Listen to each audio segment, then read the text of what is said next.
So how important is an initiative as Earth Hour to be involved in? It's very important for Oman, and especially for grassroots organizations like the Environment Society of Oman and other people as well, to try and push campaigns like this, because it's a symbolic gesture. Turning off your lights for 1 hour really is a symbolic gesture. You are reducing the amount of electricity for that 1 hour, but the idea is to be able to give people enough information so that they make changes throughout their lives, not just for that 1 hour, so that they go beyond the hour. And it's also a great way to get Oman to participate in a global movement, something that everybody is doing at exactly the same time everywhere in the world.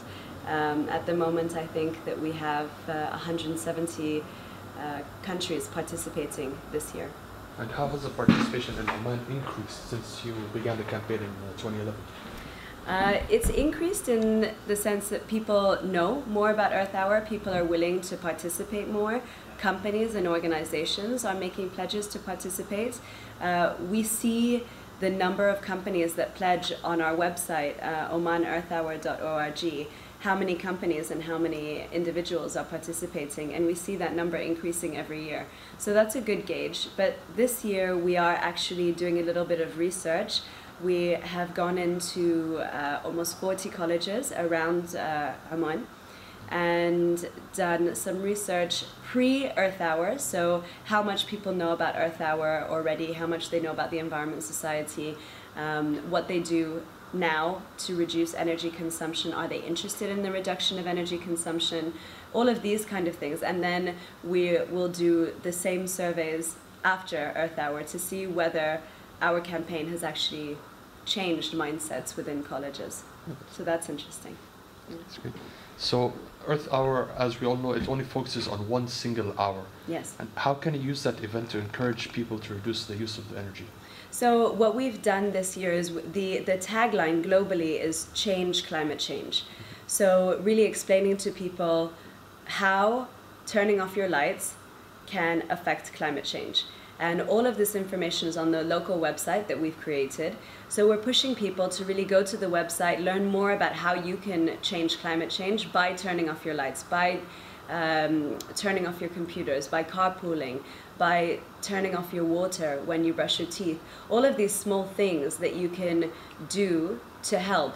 And you're right, it is just 1 hour, but as I said, it's a symbolic gesture, and really to push people to make the changes after Earth Hour as well. And so what are you doing to spread awareness about your campaign this year? We have a large social media campaign. We're on Facebook, Twitter, Instagram. We have a lot of information going up there, and we're ramping it up this week. We really encourage people to share as much as possible. Interviews with people like yourselves. You know, it's very important for the media to be part of this, and we're very happy to have good media sponsors this year and supporters. Really trying to push people to have their own events.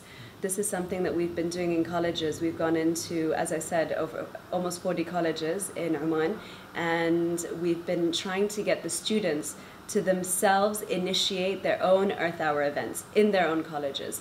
And you know, it's on a weekend, it's on a Saturday, March 28th. However, it doesn't have to be on that day that you do the Earth Hour event. So a lot of the colleges are doing them this week, some are doing them the next week. But the idea is to share the information, push people to really make the change.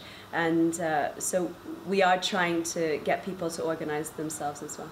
So I know that you're trying to get the landmark buildings to participate in this event. What Yes. Landmark buildings have you? We have the Royal Opera House, which will be joining us this year. We have the Grand Mosque, SQU, every year.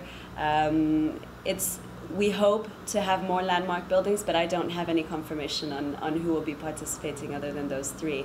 We do have our own event that's happening on March 28th, but it is happening at 5 o'clock in the evening, from 5 to 7 at Al Moj Golf Course, and it's primarily for families and children, and we'll be having energy saving activities and games, for children aged 4 to 14, so very wide-ranging.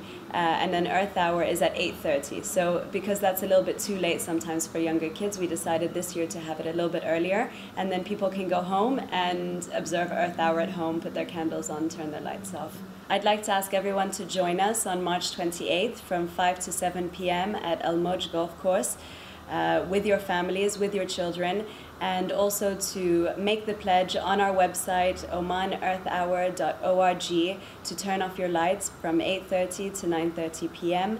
I'd like to thank very much our sponsors, NBO, Sahara Aluminium, Special Technical Services, Muscat Pharmacy, and Oman Solar Systems, as well as our media supporters and our in-kind sponsors. And please share all the information. Follow us on our Facebook page and on all our social media pages.